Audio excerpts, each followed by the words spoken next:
ఇప్పుడు కవిత ముఖ్యంగా బయటికి పోవడానికి కారణం బీఆర్ఎస్ పార్టీలో ఉన్నటువంటి కొంతమంది నాయకులు ఆమె పేర్లు కూడా స్పష్టం చేసి చెప్పడం జరిగింది.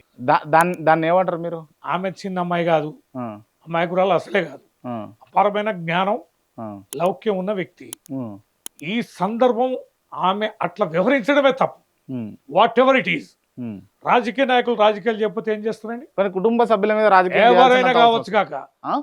పాలిటిక్స్ లో ఆ, ఎవరి రోల్ వాళ్ళు ఉంటది, ఆ, ఎవరి మీద వాళ్ళకి చెక్ పాయింట్ ఉంటది. ఉమ్, అవన్నిటిని అధిగమిస్తూ ఉమ్, నాయకుడి కన్సర్న్లలో ఉంటూ, ఉమ్, పార్టీ ఫోల్డ్ లో ఉంటూ, ఉమ్, పార్టీకి నాయకుడికి నష్టం కాని విధానంలో ఉమ్, తాము ఎదుర్కొంటూ తప్పించుకుంటూ ఎదుగుతూ పోతుండాలి తప్ప ఉమ్, నాయకుడి మీద, పార్టీ మీద ఉమ్, బాణం గురిపెట్టి ఉమ్, నష్టం కలిగించే చర్యలు పాల్పడితే ఉమ్.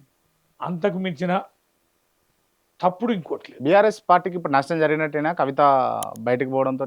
ఎస్, కొంతమేరకి అభిప్రాయం ఉంటది. ఇది అభిప్రాయం, నష్టం కాదు. రాజకీయ భవిష్యత్తు పార్టీకి ఇది ప్లస్ తప్ప మైనస్ కాదు. కేసీఆర్ గారు కన్న కూతురు కూడా వదిలిపెట్టాడు.